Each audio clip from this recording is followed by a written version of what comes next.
Hola a todos, bienvenidos a Cantú Psicoterapia Radio. Mi nombre es Diana Cantú, soy psicoterapeuta profesional y la anfitriona de este podcast. Si esta es la primera vez que nos acompañan, pues muchas gracias y bienvenidos. Y bueno, pues este es el primer episodio titulado Humildad Cultural.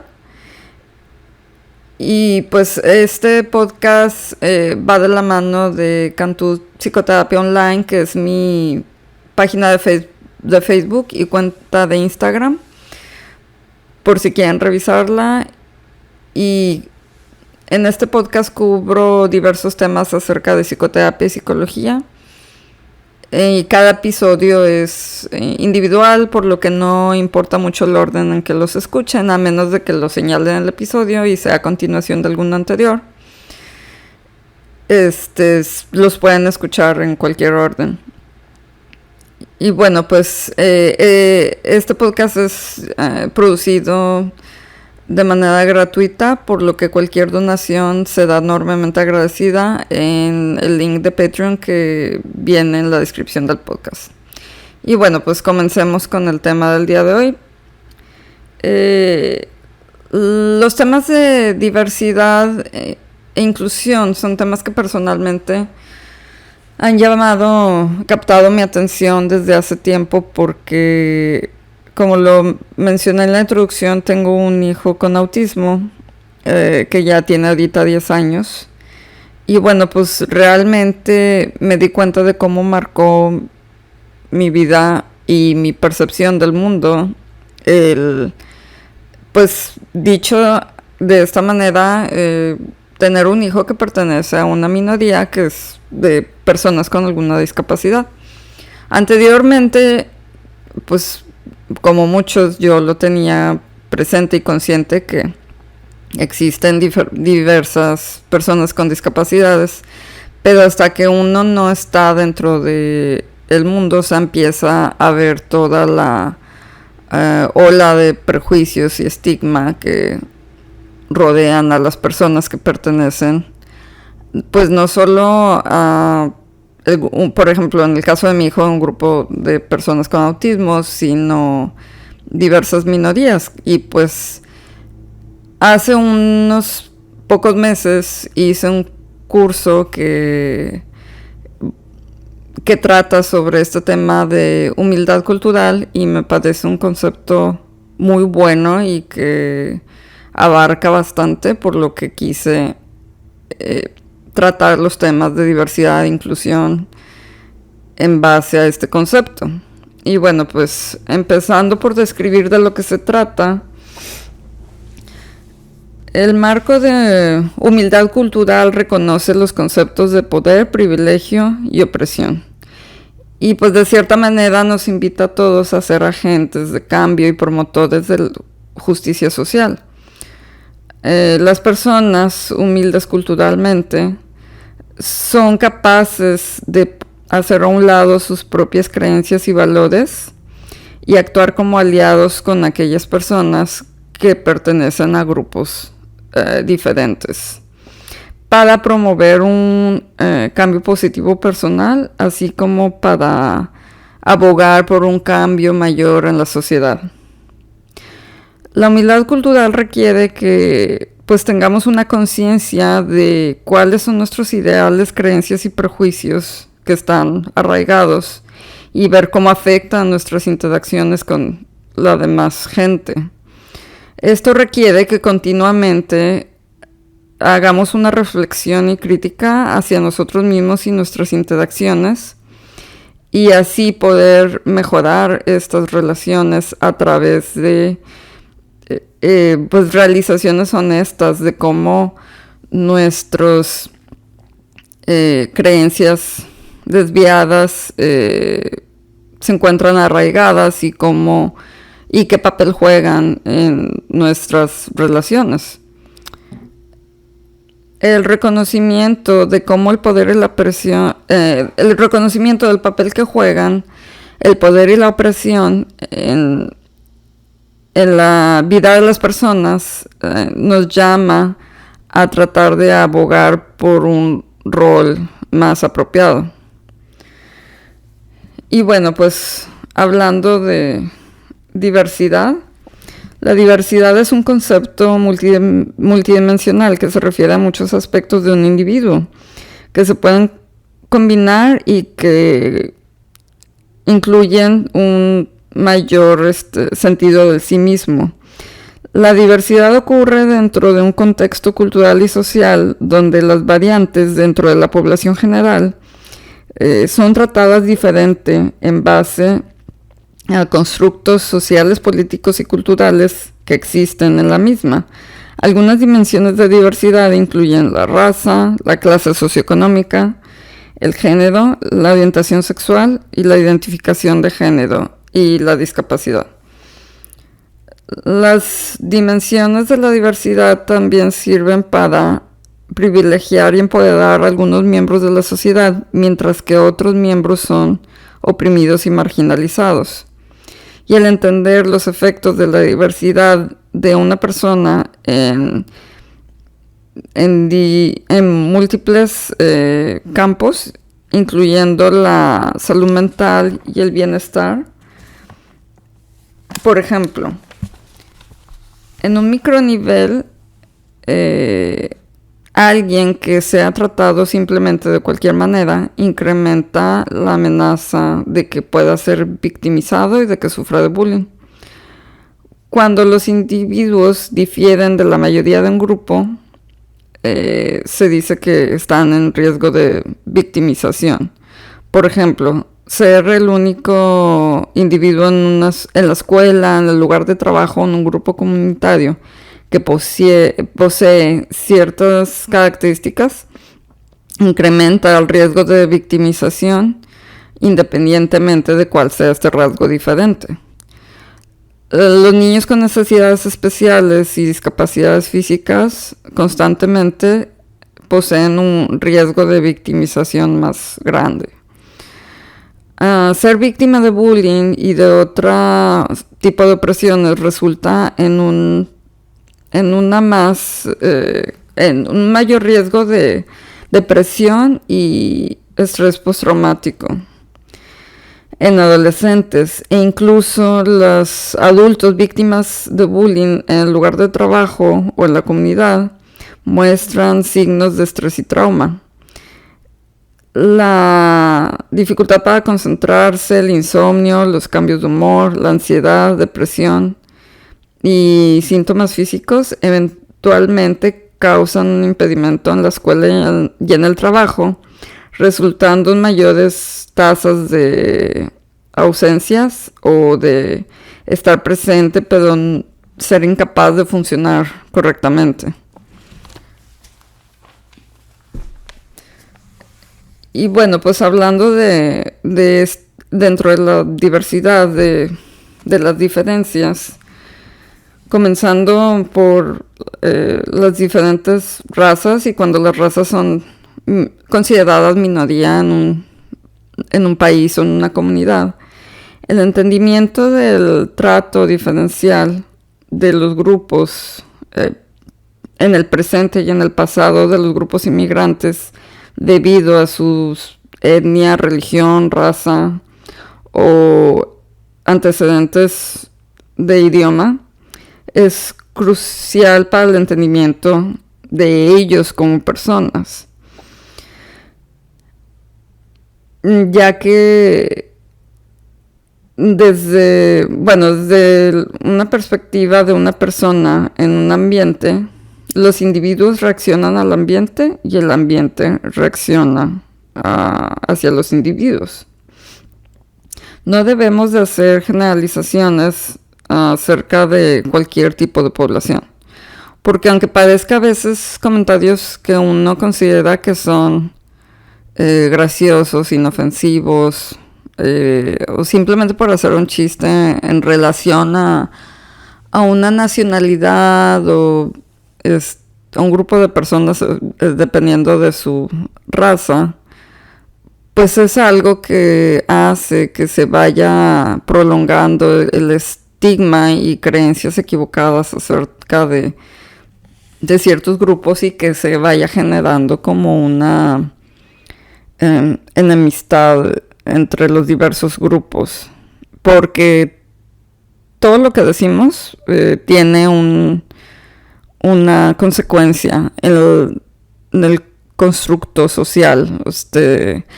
A veces parece que nuestras palabras no importan, pero todas las palabras importan y uno no sabe, sobre todo ahora con el uso de redes sociales.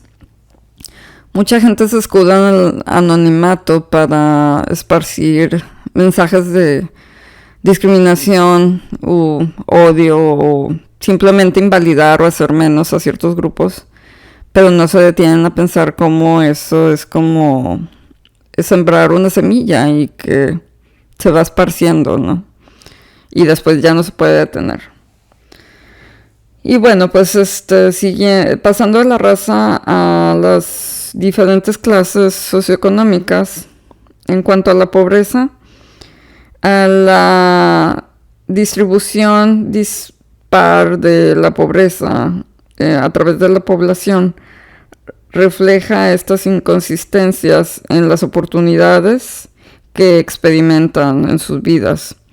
Algunos ejemplos de esta disparidad de oportunidades incluyen un número desproporcionado de minorías raciales y étnicas que viven en vecindarios de bajo ingreso y experimentan oportunidades insuficientes de educación, así como también es un hecho que las mujeres continúan ganando menos que los hombres por el mismo trabajo que realizan. Y bueno, en cuanto a las discapacidades, pues en el pasado la institucionalización de las personas con discapacidades, ya fueran mentales o físicas, prevenían que muchos individuos con discapacidad recibieran educación de calidad y sus oportunidades de trabajo estaban muy limitadas para poder socializar con la demás parte de la comunidad. Y bueno, un mejor entendimiento de cómo tratar efectivamente a esas personas con discapacidad fue la introducción de medicamentos psicoterapéuticos que resultaron en el principio del fin de la institucionalización y de comenzar a ofrecer a esas personas mayores servicios en la comunidad. Bueno, servicios integrados en la comunidad. Aquellos con discapacidad es más frecuente que no terminen la escuela, la preparatoria, y también hay una mayor frecuencia de que se encuentran desempleados en comparación con las personas de su misma edad. Los individuos con discapacidad frecuentemente sufren de aislamiento y la dificultad de la sociedad en aceptar y acomodar a aquellas personas con discapacidades intelectuales y físicas, combinadas con las dificultades que acompañan dichas discapacidades, pues resultan en aproximadamente la mitad de esas personas que experimenten aislamiento crónico. Y bueno, pasando al siguiente grupo, es la comunidad LGBTQ. Y bueno, pues este es otro grupo históricamente oprimido, ya que hasta el 2015 la Suprema Corte legalizó los matrimonios entre personas del mismo sexo, ya que no podían casarse en la mayoría de los estados en Estados Unidos. Actualmente, en muchos estados y municipios, estos individuos siguen siendo despedidos de sus trabajos y negándoseles arrendamiento debido a su orientación sexual o su identidad de género. Aparte de que se les nieguen derechos fundamentales, reportan repetidas experiencias de bullying y acoso en la escuela, el trabajo y otros ambientes de la comunidad. Como resultado, muchos estudiantes evitan las actividades escolares o no terminan la escuela. Y para tratar de... y los individuos que logran terminar la escuela encuentran dificultades similares en el ambiente de trabajo. Estas dificultades pueden variar de solamente escuchar a colegas utilizar lenguaje homofóbico como joto o cualquier otro insulto que pueda hacer que se cierre o se limite la interacción social de este individuo con los demás. De hecho, la conciencia del estigma que un grupo puede tener hace que muchos de los individuos no, pues como se dice comúnmente, que salgan del closet en su trabajo, y tener que ocultar una parte así tan importante de su identidad puede ser muy estresante y tener efectos negativos en ellos. Y bueno, pues aquí, por ejemplo, en cuanto a la cuestión del matrimonio entre individuos del mismo sexo, realmente me hizo reflexionar así cuán crucial es que una persona tenga derecho a algo así. De una vez que escuché un documental de una pareja de hombres gays que tenían mucho tiempo viviendo juntos, pero pues no se habían podido casar legalmente. Uno contrae cáncer y pues termina sus días en el hospital, y cuando está en cuidados intensivos, como ahí solamente tiene acceso familiares, pues su pareja no podía estar con él y no pudo estar con él en los últimos días de su vida ni tomar las decisiones, porque los papás de la pareja pues no lo permitieron. Entonces, pues sí, es algo como que hasta que uno a veces no se pone a pensar en todas las variantes de negarles el derecho a algo que pues en realidad no afecta a los demás, pues cómo les puede llegar a afectar en sus vidas, ¿no? Y bueno, pues entender los conceptos de opresión, privilegio y marginalización es esencial para practicar la humildad cultural. La opresión consiste de barreras presentadas como resultado de fuerzas culturales y sociopolíticas que sirven para prevenir que ciertas poblaciones tengan, ciertos recursos, oportunidades o derechos basándose en sus características, y oportunidades, derechos, recursos que sí están disponibles para otras poblaciones. Las barreras incluyen el acceso restringido a, por ejemplo, una educación pública de más alta calidad y estable y trabajos bien pagados. La opresión es expresada de manera sistemática y reforzada por la ideología cultural mediante la amenaza de violencia. Esto no es accidental y no puede ser evitado por las poblaciones que lo experimentan. La opresión no es algo que un individuo puede luchar contra ella y salir de eso, simplemente cambiando su conducta. Por lo que se debe de poner una especial atención a que sea igual la relación entre las personas, y debe ser reconocido cuando alguien posee privilegios. La opresión resulta en privilegiar ciertos grupos y marginalizar otros. El privilegio o privilegiar es un proceso donde las oportunidades de que se ofrezca una oportunidad son alteradas debido a la ventaja que poseen ciertos grupos.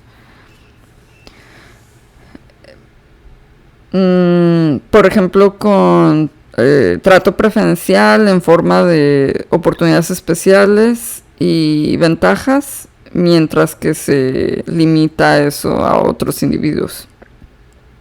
Un aspecto clave acerca del privilegio es que no necesariamente es visible para aquellos que lo reciben. La invisibilidad del privilegio es la clave que hace que esto continúe. Más simplemente, aquellos que reciben el privilegio no lo reconocen, por lo que no pueden tomar acciones para cambiarlo. Una vez que un individuo se hace consciente de su privilegio, puede elegir el utilizar esos beneficios del privilegio para abogar por poblaciones marginalizadas. La marginalización es otro concepto importante. En el contexto de la opresión, el privilegio, la humildad cultural y la justicia social. La marginalización es poner a un lado y excluir a ciertos grupos de una participación completa en la sociedad. Y como resultado de esta exclusión, estos grupos marginalizados no reciben el mismo acceso a los recursos de la sociedad, como una educación bien pagada, asistencia médica, oportunidades de vivienda o un mayor acceso a las votaciones, como aquellos que no se encuentran marginalizados. Esto los previene de tener una voz y ayudan a mantener el status quo que pues los grupos en el poder se esfuerzan por mantener. Debemos de reconocer este desequilibrio de poder que resulta de la opresión y trabajar para corregir estos desequilibrios dentro de nuestras interacciones con las demás personas y en la sociedad.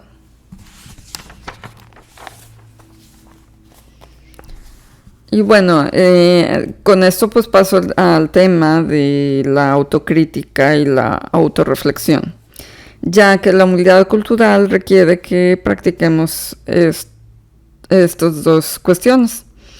El propósito de la autorreflexión y la autocrítica es entender y hacernos conscientes de nuestros puntos de vista y nuestros puntos ciegos. Son procesos que duran toda la vida y que están en constante cambio y fluctuación, por lo que debemos de tratar de refinar nuestro entendimiento de nosotros mismos y nuestras acciones y reacciones, ya que esto depende de una profunda introspección.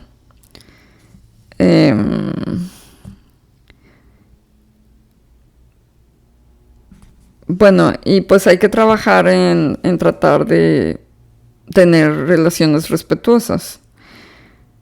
Algunas personas creen que porque ellos personalmente no discriminan hacia ciertos grupos oprimidos, que los problemas personales o sociales no existen, asociados con las diferencias en raza, clase social, género, orientación sexual o discapacidad, y esta actitud niega la experiencia que las personas pueden estar teniendo en la sociedad. Y bueno, pues una variedad de microagresiones pueden intervenir en establecer una relación respetuosa. Hay diferentes tipos de microagresiones que incluyen el microasalto, que es un ataque verbal o no verbal intencionado para herir a otra persona, como llamarle nombres o ignorarlo visualmente. El microinsulto es una comunicación grosera o insensible que hace menos la herencia cultural de una persona, como por ejemplo decir que alguien lo eligieron para un puesto solamente por ser de cierta raza. Y la microinvalidación es excluir o negar los pensamientos, sentimientos o experiencias de un individuo, como decirle, o como por ejemplo decirle a una persona con discapacidad de que está siendo muy sensible por actitudes que alguien pueda estar teniendo hacia él. El desarrollo de relaciones respetuosas es un proceso que se en el que se tiene que trabajar y se tiene que hacer consciente que uno no conoce todo de la identidad de la persona y de las luchas que puede estar teniendo en su vida, por lo que es necesario adoptar una postura de curiosidad, interés genuino y honesto hacia la identidad cultural de la persona. Y bueno, pues hace rato, como hablaba de la gente que posee privilegios, pues generalmente la gente en grupos con privilegios están tan inmersos en la cultura dominante que no están conscientes de la influencia de esta cultura en el ambiente, en las imágenes y en los ideales. La mayoría de la gente con privilegios se percibe a sí mismos como que no tienen prejuicios y esta autopercepción los impide de tomar responsabilidad acerca de ellos y tratar de hacer cambios. Como por ejemplo esto de lo de estar como tener estos puntos ciegos en cuanto a la postura privilegiada, pues es lo que se observa cuando, por ejemplo, por tomar un ejemplo, en las películas de Disney que empiezan a tener una mayor inclusión de diferentes razas, cambiar el género de los protagonistas, o también, pues ya últimamente incluir a personas del grupo LGTBQ, pues les hace mucho ruido a la gente en los grupos dominantes y con privilegios porque pues todo cambio duele, o sea, y aunque a final de cuentas son cambios que no afectan a la persona, pues es como confrontarlos con ciertos prejuicios e ideas muy arraigadas y el hacer consciente esto de, bueno, pues creo que esta idea que yo tenía no está justificada, no está fundamentada, debería de cambiarla.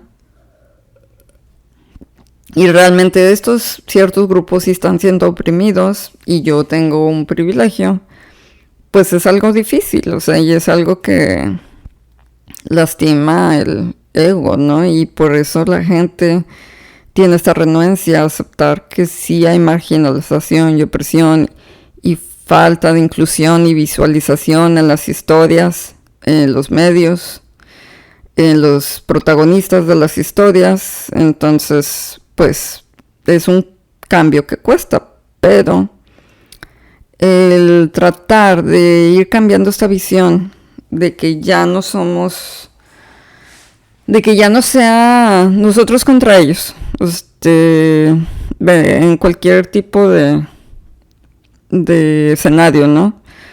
Por ejemplo, de géneros, hombres contra mujeres, clases sociales, ricos contra pobres, diferentes grupos políticos, izquierda contra derecha, personas heterosexuales contra el grupo LGTB.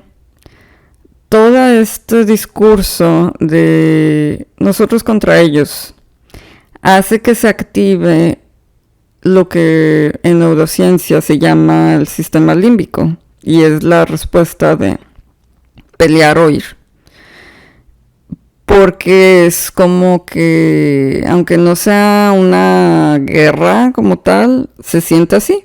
Porque al un grupo minoritario tomar la voz y empezar a tomar ciertos roles y mostrarse enojados y todo lo que conlleva, el grupo privilegiado comienza a sentir que va a perder algo, que va a perder oportunidades, que la sociedad va a cambiar, pero no ven que pues todos somos humanos, todos tenemos derecho a las mismas oportunidades y los mismos derechos constitucionales como el matrimonio, etcétera, trabajos igualmente pagados y demás. Hace poco escuché un ejemplo en cuanto a que como humanidad y también con los seres vivos en general, una idea que viene un poco del budismo, que todos estamos conectados, que es la noción de la interdependencia, en el sentido de que nadie existe por sí mismo. Todos venimos de más atrás, ¿no? Desde cuestiones biológicas, desde que inició la vida, ¿no? Entonces, por ejemplo, en cuestión de una persona y otra persona, es como si se equiparara a tus dos manos y que tu mano derecha está sujetando un clavo y tu mano izquierda está sujetando el martillo y está clavando el clavo en la pared, ¿no? Si por accidente la mano izquierda le pega a la derecha, pues inmediatamente va a soltar el martillo, ¿no? Y le va a sobar a la derecha, ¿no? Y la derecha no va a agarrar el martillo y le va a dar de vuelta a la izquierda. O sea, no es una reacción normal y no tiene así como que ningún beneficio, ¿no? Entonces me pareció un ejemplo muy acertado en la cuestión de vernos como humanidad, de que ¿qué sentido tiene atacarnos unos a otros si todos formamos parte de la vida en este planeta? Y que a final de cuentas el cambiar esa percepción de seguir haciendo menos comentarios, hacer comentarios ofensivos y demás hacia otras personas, a la larga afecta a todos como humanidad. Y bueno, pues los dejo con esta reflexión y pues espero que les haya interesado este podcast. Disculpen mi ritmo un poco pausado, pero suele ser mi manera de hablar. Espero que nos hayan aburrido un poco. Y bueno, pues muchísimas gracias por acompañarme y pues los invito a dejar cualquier pregunta, duda, comentario, crítica. Y pues también si quieren hacer solicitudes, qué temas que les interesaría que tratara. Pues muchas gracias y espero que se suscriban al podcast. Hasta el próximo episodio. Que tengan buen día.